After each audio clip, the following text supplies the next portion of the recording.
KVNU. The information from the Pretty Balanced Perspective. Online at kvnutalk.com and on the KVNU mobile app.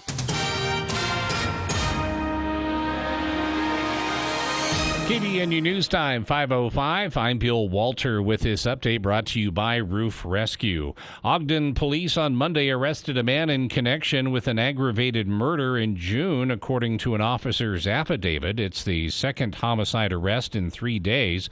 According to arresting documents, 19-year-old Eric Orozco Sanchez was taken into custody after a man was discovered deceased in a street 1 month prior. Police responded to the area of 100 Patterson Street in Ogden on June 12th, where the victim was found with 2 gunshot wounds. The arresting officer reported the man's phone had been stolen, and investigators were able to track its location history. KUTV reports that the probable cause states whoever took the phone traveled to Davis County after the shooting. The Ogden Police Department received a tip on July 7th that Sanchez was the shooter, and residents on Patterson Street reported seeing him at a gathering on the date of the shooting. After the suspect was taken into custody, he allegedly confessed to the homicide, telling officers he and another individual saw the victim walking down the road and decided to rob him. The suspect told officers he had been using methamphetamine at the time of the crime, and he later destroyed the phone, according to court records. KVNU News Time is 5:06. KVNU weather for tonight becoming mostly cloudy, scattered rain showers and isolated thunderstorms this evening, then partly cloudy with isolated showers and thunderstorms after midnight. Some storms may produce strong gusty winds. Overnight low tonight in the lower 60s. Southwest winds 10 to 20 miles an hour early this evening. Partly cloudy in the morning and then mostly sunny. Upper 90s for the high. Same forecast for, Friday into Saturday. 64 was our morning low. It's been to 94. Right now it's 93 at KVNU. KVNU weather brought to you by Northern Steel Building. Steel is stronger, more flexible, and more dependable than wood, masonry, and concrete, plus steel is often less expensive. See their work online at northernsteelbuilding.com. My name is Gloria Nadal, and I chose Roof Rescue. They exceeded my expectations because they were able to follow through with the insurance company, establish a rapport, and ultimately the insurance company took responsibility and paid for my roof to be replaced. The products that they use were top-notch. My roof is beautiful. I would recommend them over and over again. My name is Gloria Nadal, and I encourage you to choose Roof Rescue. KVNU News Time is 5:08. A 22-year-old Logan man has pleaded guilty to filming multiple teenagers using the bathroom and downloading child pornography. Brigham Shice accepted a plea deal and will now wait to be sentenced August 22nd. Shice appeared in First District Court Monday morning. He pleaded guilty to 7 counts of sexual exploitation of a minor, a second-degree felony, possession of a firearm by a restricted person, and 11 misdemeanors for voyeurism, lewdness, propelling a bodily substance, and possession or use of a controlled substance. On March 28th, agents with the Cash Rich Drug Task Force served a search warrant to Shice's residence. They seized a cell phone from his bedroom as part of a drug investigation. While searching the phone, police found evidence of sexual exploitation of a minor. They obtained another search warrant to extend their scope of the search and seize more electronics from Shice's residence. As police searched the phone further, they found 9 videos of voyeurism. The videos appear to be made using a secret recording device in the home's bathroom. They showed 3 different 15 or 16-year-old girls and boys changing and showering. And a man who was swept away by the Colorado River near Moab over the weekend was found dead Tuesday. The Grand County Sheriff's Office said Clay Petty was attempting to help someone cross the river near the Potash boat ramp Sunday afternoon when he was swept downstream. According to a social media post from his daughter, Petty was actually trying to save a 63-year-old woman from drowning in the river when he disappeared. The sheriff's office later gave an update that Petty's body was found Tuesday morning around 10 a.m. and recovered about 1 mile south of where he was swept away. KVNU News Time is 5:10. For more details on these and other stories, visit CacheValleyDaily.com. Taking news to an all-new level. News Talk KVNU, 610 AM and 102.1 FM. Hey Utah, ready for your summer adventure? A new GMC will get you wherever the road goes and beyond. Save now on every new rugged Murdoch GMC in stock during the Drive Into Summer Sales event. At Murdoch GMC Chevrolet Buick Cadillac of Logan, we've got the lineup to get you anywhere with confidence. Drive home a new 2022 Sierra 1500, Acadia, or Terrain with 0% for 3 years. When you walk through our doors, you feel like family. At Murdoch Chevrolet Buick GMC Cadillac in Logan or online at MurdochChevroletLogan.com. We are professional grade. Call 866-628-3065 or see dealer for complete details. Offer expires 7/31/22. Hi, I'm Jennifer Kashinka. Thursday on This Morning, America's First News. The news isn't good for President Biden or former President Trump. Fewer and fewer voters want them to run in 2024. How restaurants are fighting back against their greatest threat, a bad rating on Google. And why even your boss is now joining employees and leaving their jobs for greener pastures. That's Thursday on This Morning, America's First News. From 4 to 6 on News Talk KVNU, 610 AM and 102 FM. Your station for news and talk. My simple solution to the problem was remove people from the scene and help them feel safer. In response to attacks against Asian Americans, Maddie Park raised over $250,000 to donate cab rides to the Asian community. There is so much more work to be done. We really need to come together and tackle this issue as a community. Support the Asian community.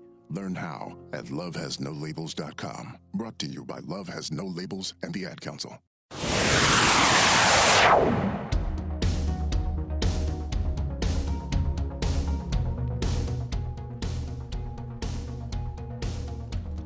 Welcome back to KVN News for the People.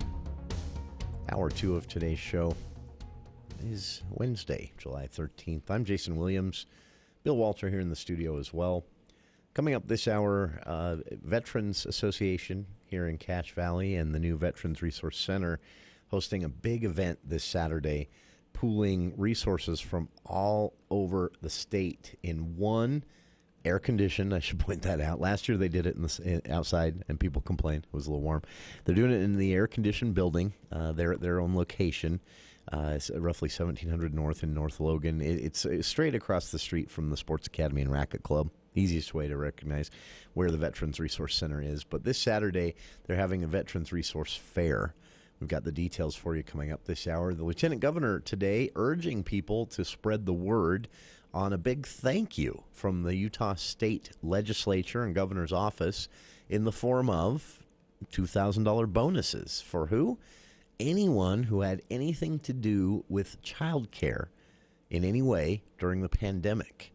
It's expected, or theorized, I should say, that the majority of people who have not re-entered the workforce are doing so because of a loss of child care options. That was what was allowing a lot of these people to work, and they've either chosen at this point to forego it entirely, or the options have not returned for them, and so they're staying out of the workforce. The state wants to change that. This is part of that newly launched effort. So this part is the thank you part for those who stayed at work and stayed in the workforce. Again, anything related to child care. The state is offering a one-time $2,000 bonus, and that application window opens next week. We've got the details from the Lieutenant Governor as announced today, coming up later on in the show. This is an uncomfortable topic here to open the hour, but it's something that is being debated aggressively online, and it's difficult to talk about because it's so tragic all around. So yesterday, the video, 77 minutes of video, was leaked. This was obtained by a media organization, but someone leaked it before they'd had a chance to sit down with families involved or who lost children in that Uvalde, Texas school shooting. Tragic event, and a lot of warranted debate since then over the police response. Questions, legitimate questions about whether the police even did respond. stories of police asking for keys to a door that was unlocked. Police holding back a parent until the parent broke free, ran in and rescued her own child because they weren't doing anything, in her own words. They were just standing there. Some frustration and a lot of evidence, mounting evidence, that this was a very failed response from the people who are supposedly trained to save lives in a mass shooting event. The 77-minute video was edited down to 4 minutes. That's all that was made public by the media organization for obvious reasons. And we'll get to that because that's where the debate comes in. But that 4 minutes was damning for law enforcement. Absolutely damning. So where this goes from here, I have no idea. We'll see. But, it included video of, as you can hear shots and children screaming in the background, in one of the video clips, an officer casually leaning to the wall and squirting some hand sanitizer on his hands and casually rubbing it in. Well, he's hearing this, doing nothing. Another officer texting or playing a game on his phone, standing outside the school doorway. I mean, it just, infuriating. As kids were dying. That's the foundation for the discussion here that's now playing out online. And the discussion is, people are saying, and I should point out, a similar debate happens involving footage and photos of those killed in the line of service, in law enforcement or the military. And for the same reasons. The philosophy behind this is that if you sanitize this, people care less about it. If they don't see the actual atrocities, if they don't see the actual aftermath, it's easy for us to kind of shut it out, pretend it's not as bad as we probably know it really is, and move on with our lives. Or even worse, to not support proposed solutions. So that's the debate as it's broken out online. People are literally arguing that the gory details of mass shootings should be publicly available so that people can see what actually happens. So it's not just a headline about someone going into a classroom and killing kids, that people are actually forced to see what actually happens when someone goes into a classroom with an AR-15 and starts firing. I get the philosophy. I get the sentiment behind this.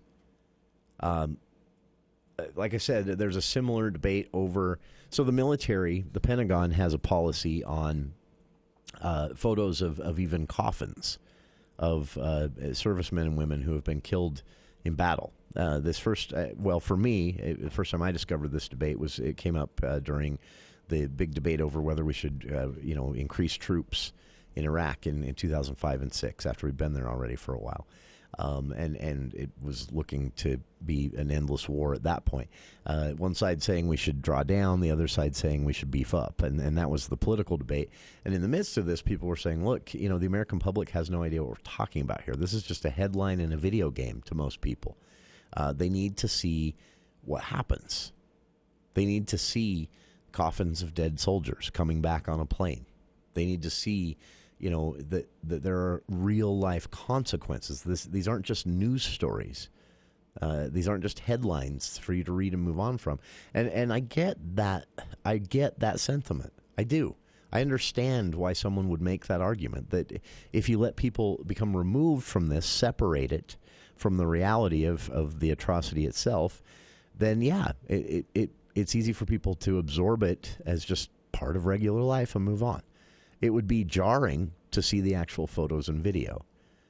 On the other hand, the mere idea of CNN or Fox or MSNBC or a newspaper, we wouldn't be able to do it because we're not a visual medium, obviously, but any visual medium, something that could print or run video, running the actual video of kids being, as one story said, beheaded and cut in half by the AR-15 in this shooting.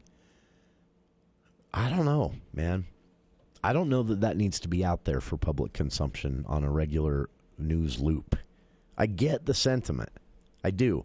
I understand what people are shooting for here. The reality doesn't set in for a lot of Americans of what a school shooting actually is.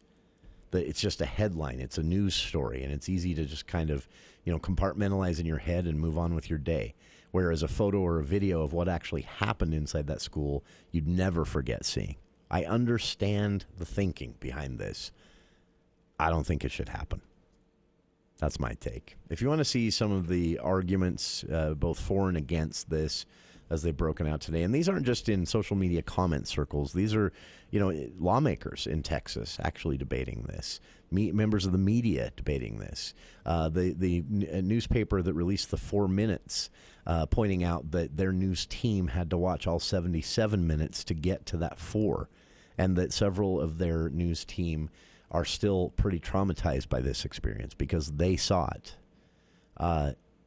I don't know that it needs to go beyond that. I think we can absorb what this means if we sit and think about it without actually seeing the video.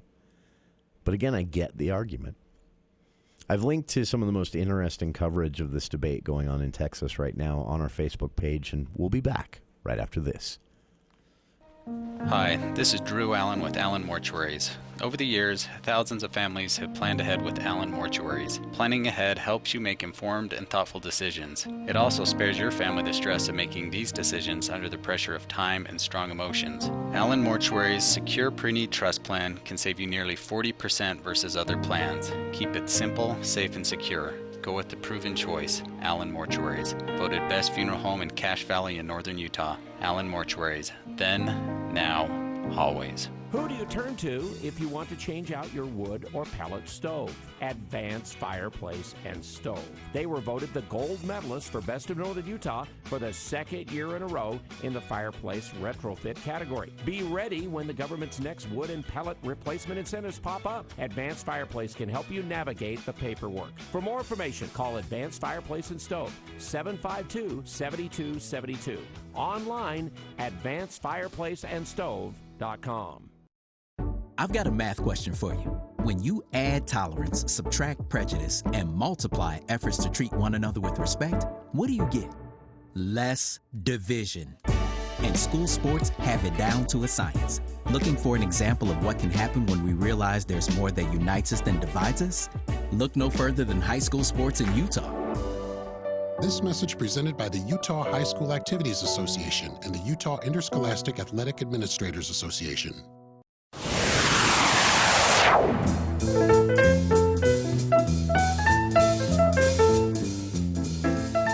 A message from the Lieutenant Governor today. I try to stay up on everything that happens during the legislative session, and I'll be honest with you, sometimes even I miss a thing or two.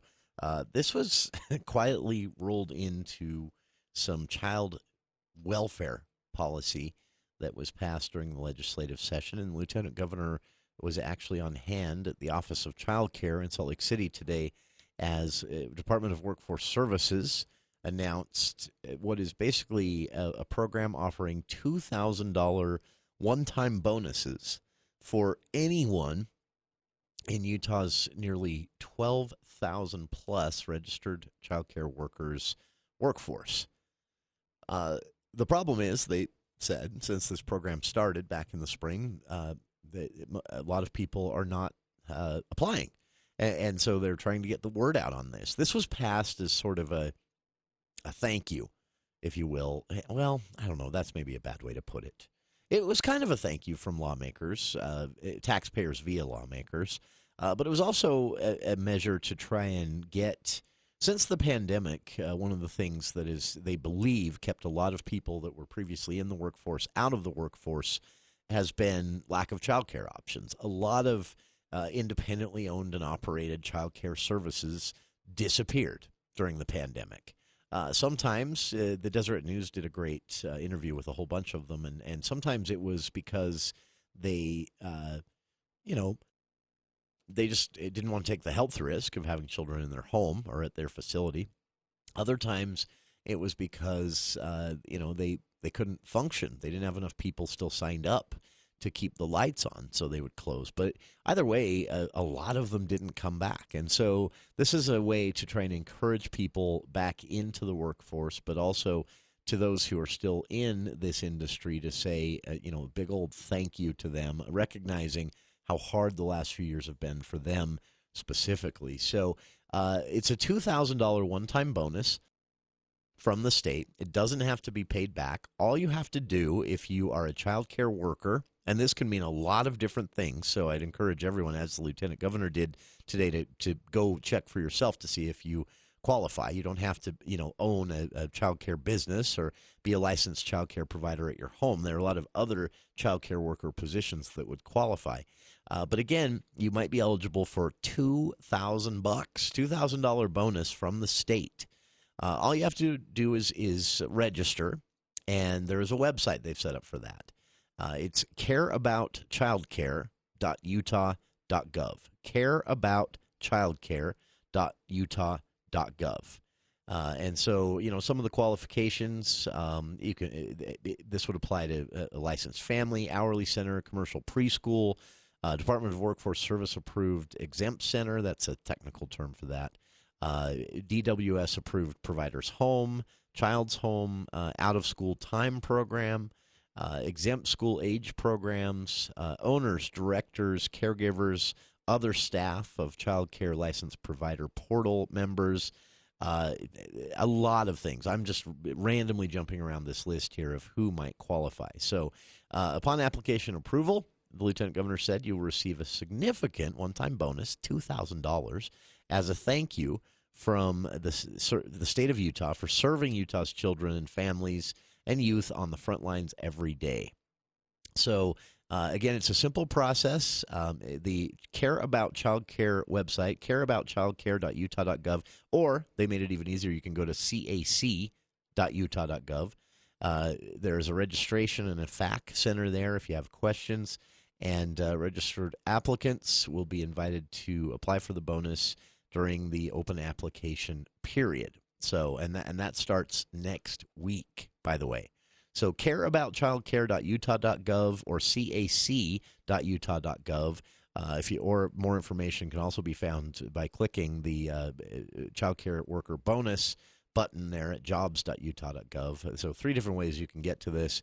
And that application enrollment period or open application period begins next week. So they're hoping to get people registered now for that. So if you are in child care, if you know someone in child care, don't assume you don't qualify, the Lieutenant Governor said today. Get in, register, and apply for one of these $2,000 bonuses as a thank you from the state for the work you did and will continue to do for Utah families. And, of course, the state hoping that encouraging more to be in the child care workforce will encourage others to re-enter the workforce when those options become available again. And speaking of resources you may not have heard of, USU Extension launched another one this week. We'll be talking about this more on the show a bit tomorrow. Inflation in general, data out today showing that the national average, Utah is about 2 percentage points above the national inflation rate. We've increased to 10.4% since May of 2021. And there are a lot of reasons why, but there are also a lot of questions on why Utah, among Intermountain states at least, is so much higher when it comes to the inflationary increase. With that in mind, Utah State University has put up a new website through the USU Extension. It's inflation.usu.edu, and they are actually offering some help through this website. Melanie Jukes, Utah State University Extension professor, said this is a challenging time for families and consumers here in Utah, and inflation seems to be the most noticeable at the grocery stores for most Utahns, especially with Utah having a higher inflationary increase than the rest of the country. So consumers are having to change a lot of things, at least temporarily, about the way they spend. It's expected this will come back down in the fall and things will settle back to at least a closer to normal state. But until then, Melanie said, it can be pretty challenging. So to help navigate the challenges, they said they wanted to combine all of their tips and resources through Extension faculty, including ways to avoid panic buying, how to budget for emergencies, links to a free account with PowerPay, a debt reduction tool, and Money Master, an online course for estate planning toolkits and more. Hidden Gems, which is a free family game-based financial teaching tool to teach kids good finance habits, and also for adults, a simple tool for budgeting for emergencies, even in a tight budget. All these resources, Juke said, are free and have been for a long time, but they decided with inflation on everyone's minds and hitting everyone's pocketbooks, they'd collect them all together. The website, again, is inflation.usu.edu. Speaking of Utah State University, they will be a part of tomorrow's show as well. A study underway on microplastics. It began last year when it was discovered by an associate professor at Utah State University that the Logan River had microplastics in it. Where they come from, what are they made of, and more. Well, since then, they've discovered them at higher concentrations in the air in Logan City. They found them in the Bear River and the Wild Bird Migratory Refuge. The questions are still open-ended, but the research itself is nearing conclusion. And as they analyze the data, USU professor told us the picture it's painting is pretty eye-opening. We'll talk about it tomorrow on the show, why and how microplastics are making its way into our waterways here in northern Utah and into our bodies. That's coming up tomorrow. On the other side, more fun things for you to get out and do this weekend and help some kids show off their crafting skills. That's on the other side of these headlines with KVNU's Bill Walter.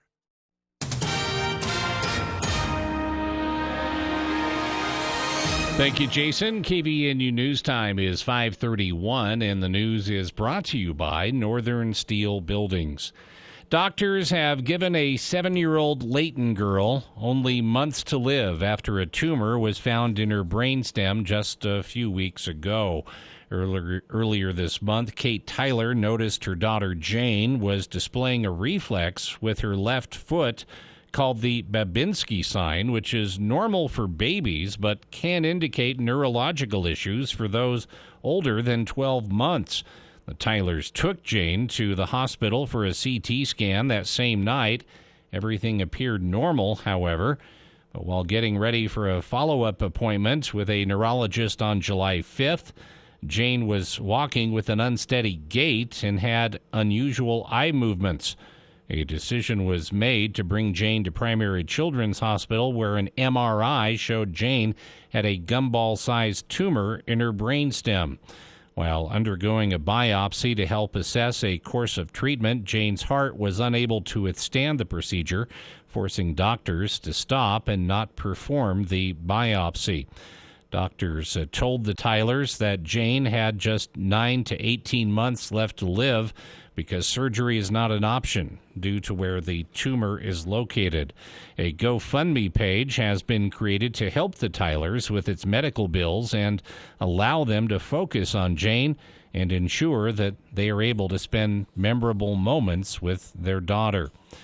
Nobody got a pay raise at the regular meeting of the Cache County Council on June 12th. Council Vice Chair Paul Borup had requested that the council revisit the issue of pay hikes for 4 of the county's elected officials, but it quickly became apparent that Borup wanted to obtain a retroactive pay raise for County Treasurer Craig McAllister, while leaving County Executive David Zook, Clerk and Auditor Jess Bradfield, and Recorder Devron Anderson out in the cold again. In a workshop session earlier in the day, County Human Resources Director Amy Adams had presented the council members with Ordinance 2022-22, which would have raised compensation levels for the county executive to $129,014, the county clerk and auditor to $104,826, the county recorder to $99,552, and the county treasurer to $99,575. In the discussion that followed, Council Member Gina Worthen suggested a list of criteria by which elected officials could be judged when making salary decisions.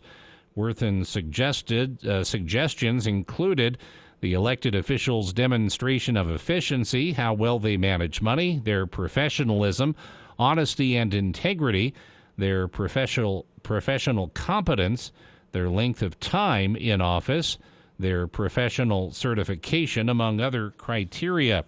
But Council member Nolan Gunnell said that trying to apply those criteria to elected officials would put the council in the awkward position of second-guessing the voters of Cache County. Council member Gordon Zillis agreed, urging that the council endorse the recommendations of the Compensation Committee.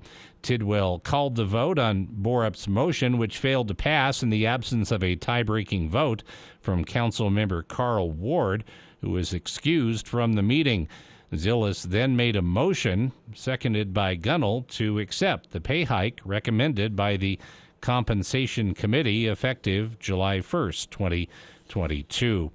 And police in Orem have been reminding drivers to use caution when approaching police cars with flashing lights after a motorist crashed into a patrol car late Monday night, injuring an officer who was providing assistance. KVNU News Time, 5:35. A building is just a building until it's your building. It's where you work, where you create, where you store your valuable equipment. You take pride in your building, so make sure it's built right and built to last. Northern Steel Buildings will guide you from concept to construction. For your commercial, agricultural, or industrial steel building, visit northernsteelbuilding.com to see their quality work or call 435-677-7300. Northern Steel Buildings. Value from concept to construction. Becoming mostly cloudy tonight, scattered rain showers, isolated thunderstorms this evening, and then a slight chance of showers after midnight, low in the low 60s. Partly cloudy, hot, upper 90s tomorrow. It's been to 94, it's 92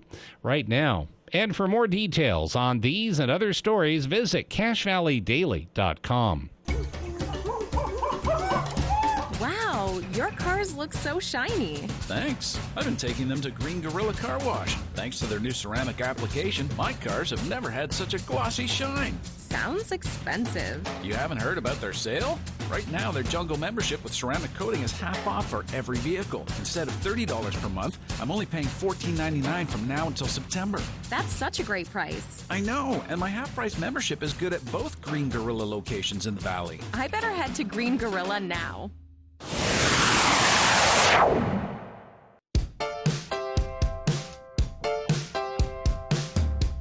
Welcome back to KVN News for the People.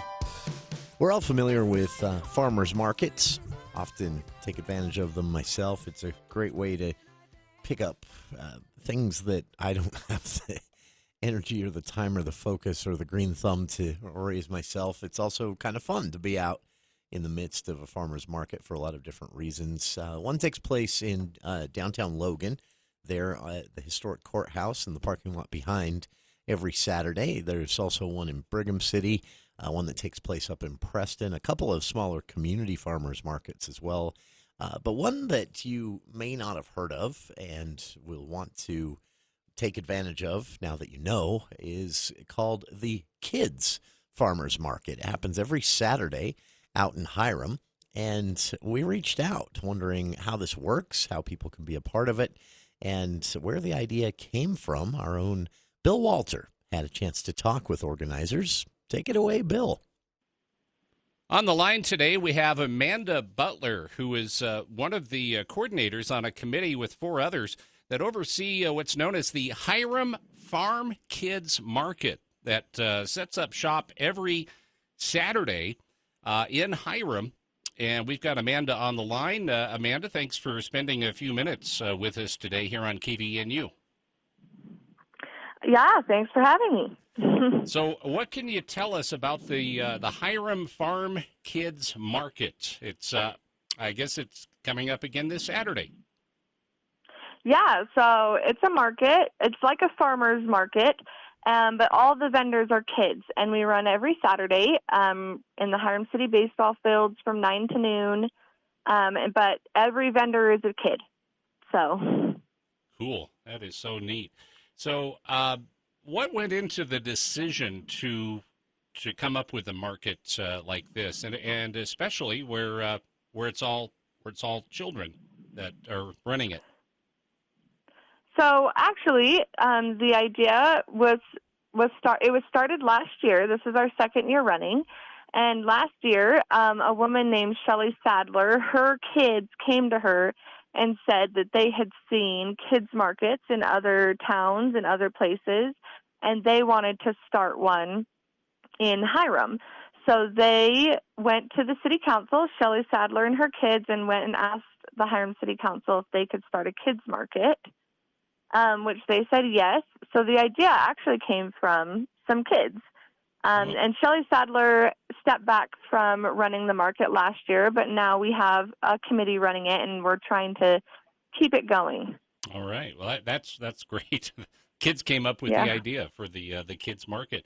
So 9 to noon, and again, the Hiram baseball fields is the location. What kinds of things can people get at the kids market?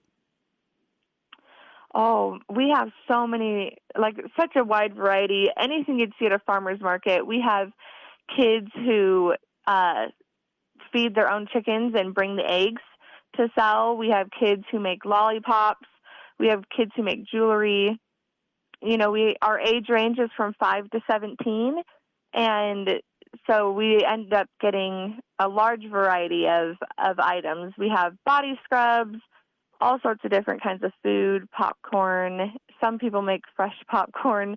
We had some boys who were breeding their bunnies and bringing little baby bunnies to the market. Wow. So you never know from one weekend to the next what you're going to have. No, it changes quite a bit. We just ask families to come as often as they're able to. And so for the kids, we usually have about 20 vendors every week.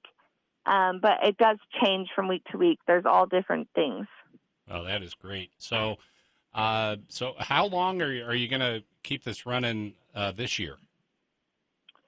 So I believe our last day is August 13th. We stop it before school starts because then kids get too busy to be able to come in and do it again. All right. So the Hiram Farm Kids Market is happening again this Saturday, 9 to noon. The Hiram baseball fields is the location, and from jewelry to fresh eggs to even baby bunnies, you never know what to expect. So the whole valley is invited to Hiram this weekend. So it's kind of nice. In addition to the other markets, Cache Valley Gardeners Market, of course, Center Street Wednesday Market. We for the last year, we've had the Hiram Farm Kids Market, and that continues again till about August 13th. So you don't want to delay too long in getting down there. We have Amanda Butler on the line. Amanda, thanks for telling us about this year's Hiram Farm Kids Market. Yeah, of course. Thank you, Bill and Amanda. And excited to get out and see what this is all about. Again, that takes place every Saturday at the baseball fields in Hiram.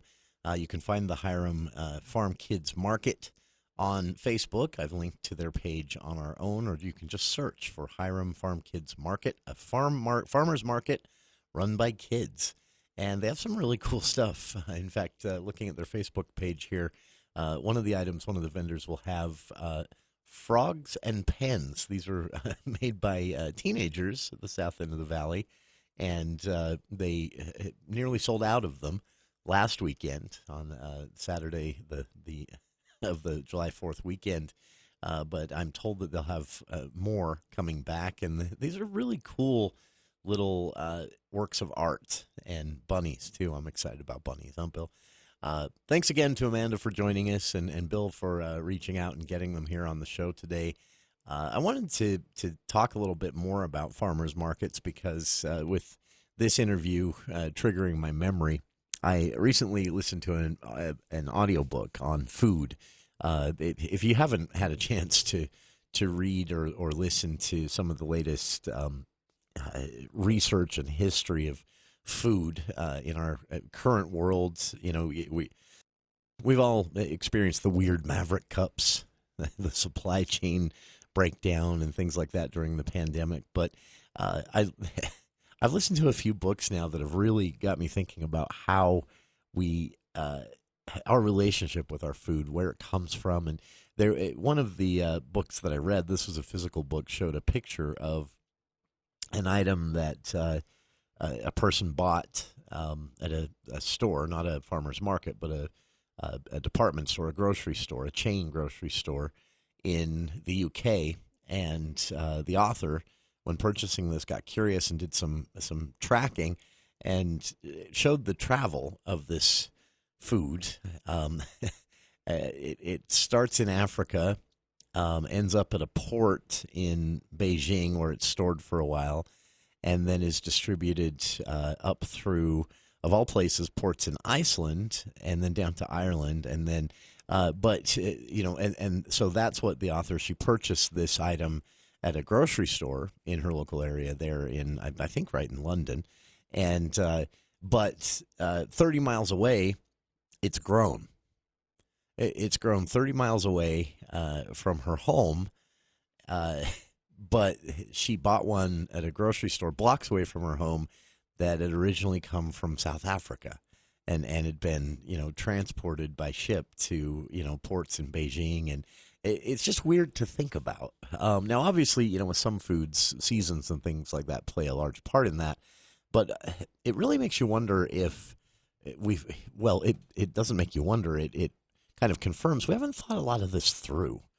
And I think, farmers markets, to me, kids' farmers markets as well, really drive home the point that there's a lot right here that doesn't have to be shit. We've all bought something at, a local chain supermarket that is produced right here in Cache Valley. Maybe not that very thing, but something we could have bought from someone growing it or making it here in Cache Valley. We bought it at a store, and it was grown or made somewhere else in the world. There's a lot that goes into that. It's worth thinking about, at least. By the way, the original farmers market, I did some digging on this and found that no one's really 100% sure when the very, very first one, but the oldest historical reference to something like this kids' farmers market coming up Saturday out in Hiram that you just heard about is 5,000 years ago. Along the Nile, farmers along the Nile would come together, and no one's sure if this was a set date or if it was just something that happened at a certain day of the week each week. And that's the guess, is that it was a pretty regular thing, and that they would they basically bring all their fresh produce, and they'd all meet at a certain spot that was designated beforehand and was used each and every time along the Nile. And this was a place for others to barter and swap for produce. And so that's the first historical reference to anything like the farmers markets we know today. The first known farmers market in the United States was historically recorded in Boston in 1634, believe it or not. So some pretty cool stuff. Also, the phrase, meet me at the market.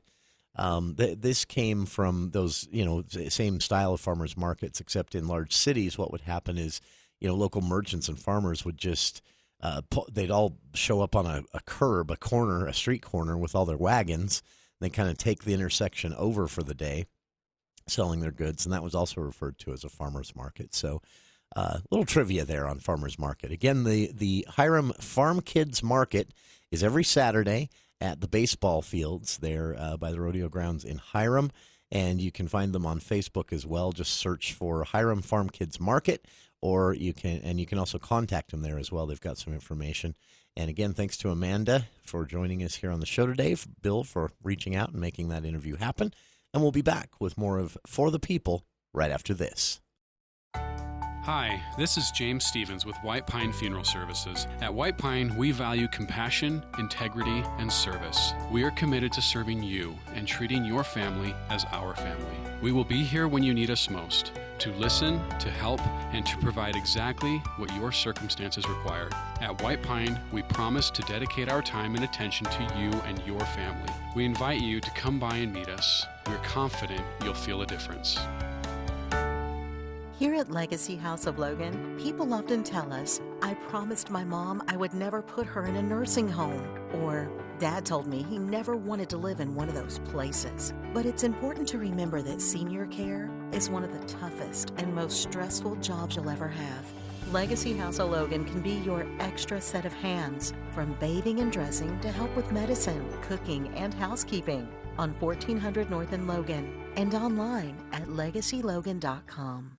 I'm Larry Gelwicks, the getaway guru for Morris Columbus Travel and Apple Vacations. Run away to the sunny beaches of Hawaii, Mexico, and the Caribbean with double discounts, including a guaranteed air and hotel discount. Then we drop your price up to another $150 per booking. For the best travel deals on the planet, call Morris Columbus Travel. Come on and get away, Morris Columbus.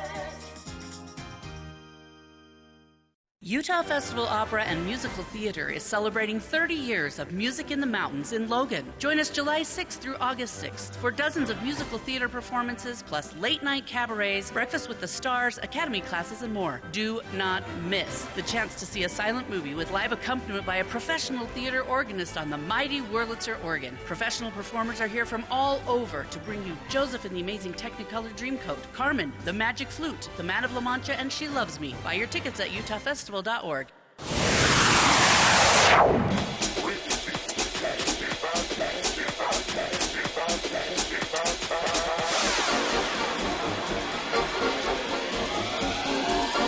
back to KVN News for the people. Wrapping up today's show with some random news for you from the front page of CacheValleyDaily.com. Cache Valley Veterans Association is holding their annual Veterans Resource Fair this Saturday, July 16th, at the Dan Gillenskog Veterans Resource Center. That's located at 1760 North 200 East, Suite 100 there in North Logan, basically across the street exactly from the Sports Academy, for those familiar with the area. And this is a pretty big deal. The Veterans Resource Center itself was a long time in the making. And as we discussed yesterday on the show with our friends from the Cache Valley Humanitarian Center, a lot of times there are resources out there that folks just don't know about, and so they go without. And when it comes to our Valley veterans, that is definitely the case. In fact, the reason the Resource Center was named after veteran Dan Gillenskog, who has tragically passed away in the last few years, that was kind of his life's work. In his last decade or so, he made this a top priority for him, getting veterans, including at one point, Dan himself told me stories of loading veterans up in his personal vehicle to drive them to Ogden to get them access to resources that exist. But they shouldn't have to go to Ogden, right? So that's the idea behind the Veterans Resource Center. So organizers are expecting this Saturday more than 15 different service organizations to be at the event. And this is for veterans in need of help, any kind of help. So they're asking only, your documentation, the DD-214 military separation documents, or the NGB-22 National Guard separation documents. And that is, because it's required by state and federal law for certain services that you might sign up for. Some of the services that will be offered at this event on Saturday, help with and signing up for medical or mental health services, Veterans Association healthcare enrollments, education benefits. Did you know there's a program right here in Cache Valley that will help a veteran get back into finishing a college degree? And many don't know about that. There are also many up-training, quote-unquote, boot camps and things like that for veterans maybe looking for a change of career, or a veteran looking to re-enter the workforce, maybe just to get out and pass the time. So there will also be representatives talking about the dependent health care services and more. It's from 9 a.m. to 2 p.m. at the Dan Gillenskog Veterans Resource Center. And again, that's 1760 North 200 East, Suite 100, across the street from the Sports Academy and Racquet Club, from 9 a.m. to 2 p.m. this Saturday, July 16th. So if you know a veteran, if you live near a veteran, if you are a veteran yourself, make sure to put this on your calendar, because, again, the resources out there exist, but oftentimes folks don't know about them. Families don't know about them. Veterans themselves don't know about them. And so they go without when they don't need to. State and local agencies will be there to help navigate and answer questions. Phil Redlinger, who's been a frequent guest here on our show over the last couple of years since the Resource Center launched, He's a co-founder of the Cache Valley Veterans Association Resource Center. He said there are really good things coming out of this. There are so many partners, he says, that will be on site to help veterans in a lot of different ways. Also, the Department of Veteran Affairs Women Roadshow will be bringing information about healthcare services for women, veterans. The Women's Roadshow has never been to Cache Valley before, Redlinger said. And he said that they're hoping to spread the word on this as much as possible. They've been all over social media. They do have a Facebook page. There will also be local organizations and frequent guests and friends of ours here on the show. The Family Place, CAPSA, the Rocky Mountain Service Dog Project from over in Brigham City. Utah State University and the Soren Center will be there with representatives. They help people with family finances, mortgage issues, and even financial counseling. They also help first-time home buyers and counseling. This is a statistic that was jaw-dropping to me.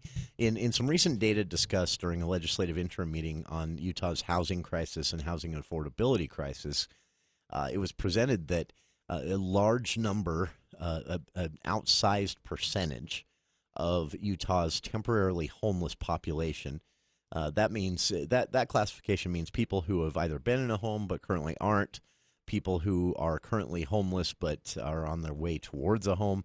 There are a lot of reasons that a family or even an individual, even a veteran, can end up in this situation, especially the way, for example, the recession during the pandemic set in. That was very sudden. A lot of people finally, getting phone calls, hey, your job doesn't exist anymore. Good luck to you. And frustratingly, a lot of those companies took federal aid loans, the PPP loans that were intended to keep keep their employees on, and then they laid them off anyway after getting the loan. So it was a mess, and a lot of veterans and local families suffered in that and found themselves temporarily homeless. And then that temporary sometimes became more long-term than they anticipated. So that is affecting our veteran community here in Cache Valley as well, I've been told. And so this is an important part of what will be there on Saturday as well. Some counseling, some help with first-time home buyers looking into buying a home, even credit card counseling for those who maybe are trying to get out from underneath debt. This is a huge deal, basically taking every resource that exists for veterans here in Cache Valley and throughout northern Utah, putting them all together in the same room, literally, on Saturday, 9 a.m. to 2 p.m. at the Veterans Resource Center there across from the Sports Academy, and just opening the doors. They are going to have food. Barbecue will be served at 11 a.m., about midway through the event, and they're going to serve that until it's gone, Redlinger told us. And he said last time we held this, it was outside at the county building. This year, we're going to be holding it inside for the air conditioning. So Redlinger said they'll also have computers set up on site so that veterans will be able to apply right there. And have a coach, walk them through the application process to make sure all the I's are dotted and T's are crossed. It's pretty amazing stuff, honestly, and it's long overdue. It's sad that, when we hear these stories here on the show through Dan and others, sad to think of someone going without when they don't need to. Sad to think of someone going without, period. But when they don't need to, when the resources are there to help them, they just don't know about it. It's tragic. So spread the word. They're asking us to help get word on this. We're asking our listeners to do the same, get word out on the Cache Valley Veterans Association annual Veterans Resource Fair this Saturday, July 16th at the Dan Gillenskog Veterans Resource Center, located at 1760 North, 200 East, Suite 100 in North Logan, across from the Sports Academy and Racket Club. The Veterans Resource Fair, it runs from 9 a.m. to 2 p.m., and a lot of organizations there to help walk veterans through any resource you can imagine they might need. So spread the word, pass it around to family and friends, and partake for sure. Tomorrow on the show, we'll be talking about the Vasco Call Spotlight with our good friend Charlie Schill in the For the People Theater Hour. Following that, Ryan Smith, who worked on some local campaigns during the most recent primaries, will be joining us to talk about his effort to revive the USU College Republicans and working with another person, USU College Democrats. They hope to get these dormant organizations active again in the upcoming school year. How they plan to do that, Ryan will be with us tomorrow on the program. Dave Ramsey is next here on KVNU Logan.